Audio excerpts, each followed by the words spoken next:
Всем привет! В сегодняшнем выпуске я расскажу вам про психологию кино. Не переключайтесь.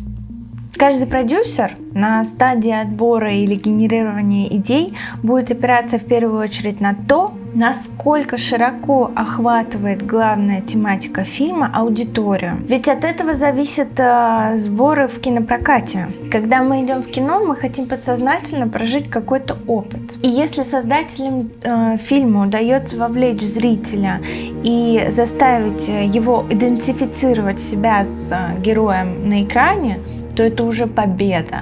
Популярное кино – это то кино, которое отражает социальные и культурные ценности общества. В каждой стране эти ценности будут немного отличаться, но тема денег будет оставаться в каждой стране одной из самых важных.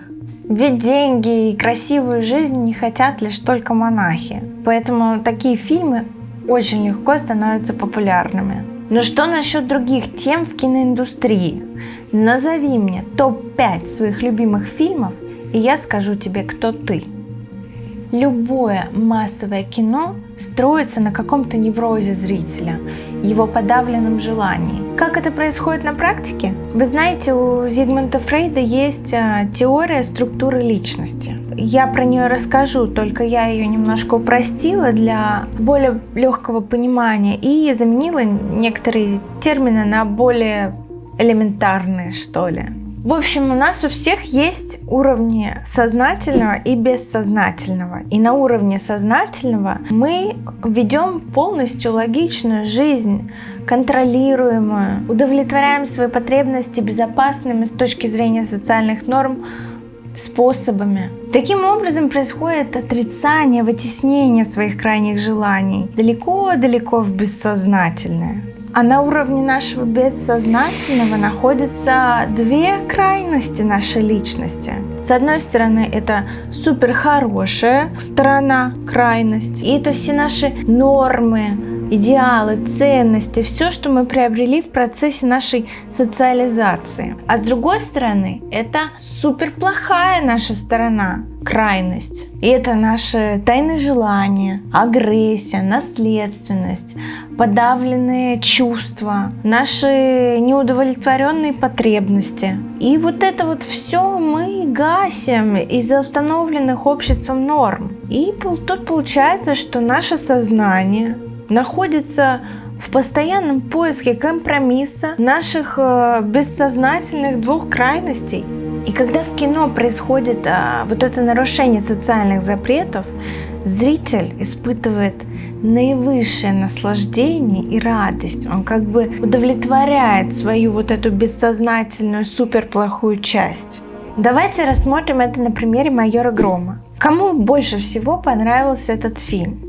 Мне кажется, это молодежь современная, прозападная, которая не любит нынешнее правительство, которые за экологию, и они все против правительства. Но революционеров мы пока, по крайней мере, не видим в нашей стране.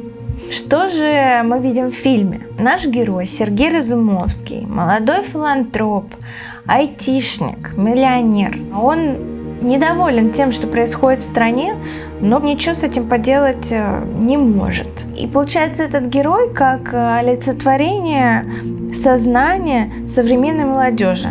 И в результате очередных негативных событий на уровне государственности наш герой триггерится, и его подсознание делится на две части, раскалывается, как в бойцовском клубе.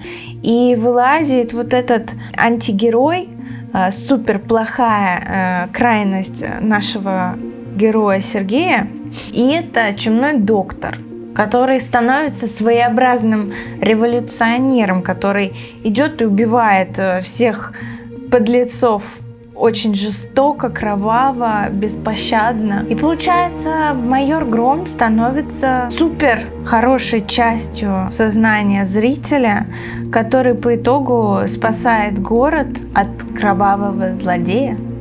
Иногда даже такой процесс нарушения запретов становится для зрителей как легкая терапия. И люди, любящие фильмы про насилие, убийства и так далее, они, просматривая эти фильмы, погружаются в ситуации, проживают опыт своей подсознательной супер плохой крайности и тем самым частично удовлетворяют ее.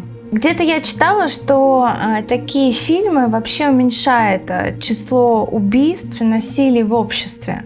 Если вам было интересно, ставьте лайк, пишите комментарии и подписывайтесь на мой канал. Сердечно люблю.